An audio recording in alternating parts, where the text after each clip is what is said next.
पत्रकार वार्ता है।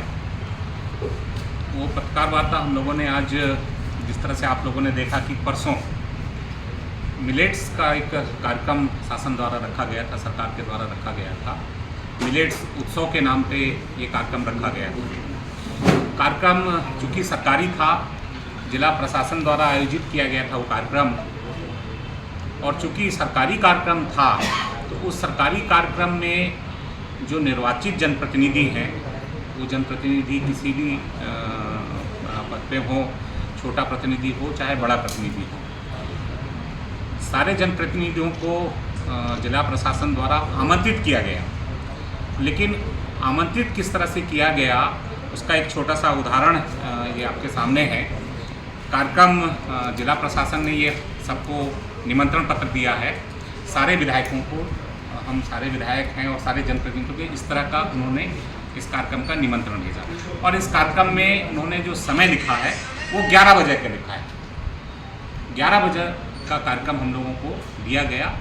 ये तो आपको दिया गया है, मेरे को खुद भी भैया थे, ये जो दिया गया इस तरह का निमंत्रण पत्र दिया गया, वो भी कार्यक्रम हमको 11 बजे दिया है। हमारा है कि जब कार्यक्रम आपने 11 बजे का रखा है, आपने हम सबको आमंत्रित किया है, तो कार्यक्रम 11 बजे शुरू होना चाहिए था, या अगर आपने पहले शुरू कर दिया तो हमको बुलाया जाना चाहिए था, हमको बताया जाना चाहिए था कि कार्यक्रम 11 बजे से 10:30 बजे हो गया है, 9 बजे हो गया है या 10 बजे हो गया है, हमको बताया जाना चाहिए था। हम उस हिसाब से कार्यक्रम में पहुँचते, क्योंकि सरकारी कार्यक्रम था। लेकिन जिला प्रशासन द्वारा हमको बताया कुछ और जाता है और समय से पहले कार्यक्रम का शुभारंभ कर लिया जाता है, कार्यक्रम का शुभारंभ कर लिया जाता है। और ये केवल और केवल जो सत्ता में बैठे हुए लोग हैं, सत्ता में बैठे हुए जो सत्ताधारी दल के लोग हैं, उनके दबाव में आकर जिला प्रशासन द्वारा इस तरह का कृत्य किया जा रहा है और हमको बुलाया कहीं और जाता है, टाइम और दिया जाता है और कार्यक्रम पहले प्रारंभ कर दिया जाता है। जब हमारी बालाघाट से जिला मुख्यालय है, बालाघाट से हमारी भाभी श्रीमती अनुभव मंजारे जी विधायक हैं, जब उस कार्यक्रम में पहुंचती हैं तो कार्यक्रम पहले प्रारंभ हो चुका होता है। उस पर वो नाराज़गी जताती हैं कि आपने हमको जब 11 बजे का समय दिया तो 11 बजे कार्यक्रम प्रारंभ किया जाना चाहिए था, पहले कार्यक्रम कर लिए। फिर दूसरी बात, जब वो पहुंची तो उनको सम्मानपूर्वक, चूँकि अतिथि हैं, क्षेत्र से विधायक हैं, तो सम्मानपूर्वक उनको उचित स्थान देकर बिठाया जाना था। प्रोटोकॉल है, मध्य प्रदेश शासन ने प्रोटोकॉल जारी किया हुआ है। प्रोटोकॉल में एक विधायक चीफ सेक्रेटरी से ऊपर होता है, तो प्रोटोकॉल के तहत उनको मंच में समुचित स्थान दिया जाना चाहिए था, जो शासन के निर्देश हैं, आदेश हैं। तो उनको सम्मानपूर्वक बैठाया जाना चाहिए था।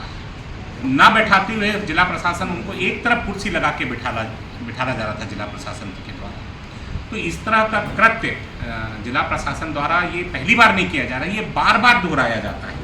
मैं अनुभव मंजारे की व्यक्तिगत बात नहीं कर रही। अनुभव मंजारे एक सामान्य व्यक्ति है, ठीक है, लेकिन अनुभव मंजारे एक चुनी हुई जनप्रतिनिधि है, पूरे क्षेत्र का, बालाघाट विधानसभा क्षेत्र का मध्य प्रदेश विधानसभा में प्रतिनिधित्व करने के लिए पहुंची है जनता के आशीर्वाद से।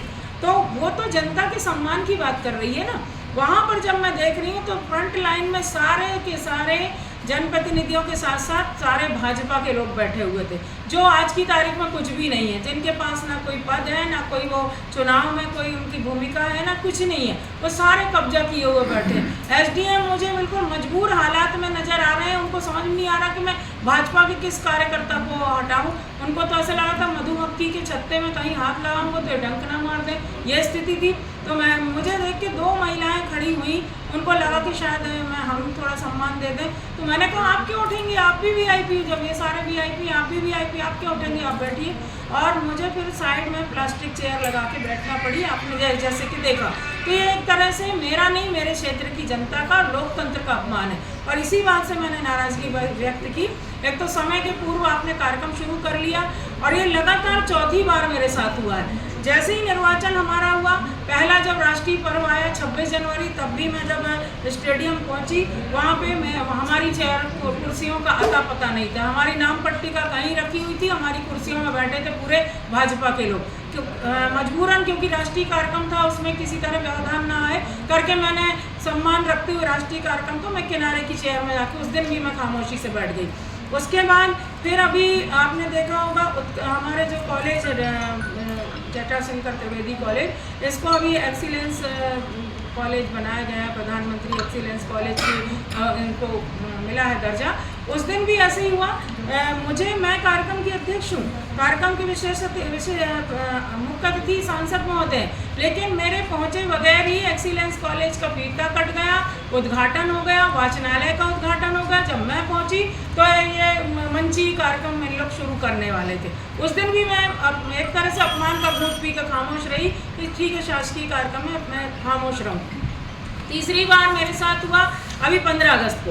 15 अगस्त, मैं तो नाम सहित बोलूँगी, 15 अगस्त को जब मैं यहाँ शासकीय कार्यक्रम में जब मैं पहुँची तो मेरी नाम पट्टिका थी, जहाँ मेरी चेयर थी, उस मेरे सोफे में हमारे पूर्व विधायक, पूर्व मंत्री श्री गौरीशंकर बिसेन जी बैठे थे और उनके जस्ट बाजू में उनकी धर्मपत्नी श्रीमती रेखा बिसेन जी बैठी थी। तब भी मुझे ऐसा लगा कि इनको तो खैर समझदारी नहीं है, लेकिन मुझे समझदारी का परिचय देना चाहिए, इसलिए फिर मैं उस दिन भी साइड चेयर में बैठ गई। जबकि प्रोटोकॉल क्या कहता है, चीफ गेस्ट के बाजू में सांसद और सांसद के बाजू में बैठेंगे विधायक, क्षेत्रीय विधायक कोई भी हो। उस दिन भी ऐसा हुआ। फिर ये चौथी बार मेरे साथ उस दिन जब हमारे उत्कृष्ट विद्यालय में घटना घटित हुई तो फिर मैं अपने आप को नहीं रोक पाई और मुझे बहुत ज़्यादा नाराज़गी इस बात की आई कि ये लगातार हमारे ऊपर हावी होने की कोशिश कर रहे हैं। और लोकतंत्र में अगर वो चुन के आए तो हम भी चुन के आए, और हमारे क्षेत्र की जनता का अगर अपमान होगा तो ये हमारे लिए बहुत दुख की बात होगी। ये बर्दाश्त नहीं किया जाएगा, किसी कीमत पर हम बर्दाश्त नहीं करेंगे, जैसा कि मैंने उस दिन कहा। और मैं आपको ये भी बताना चाहूँगी कि ये हमारे द्वारा लाए हुए कार्यों का श्रेय ये लोग ले रहे हैं। अभी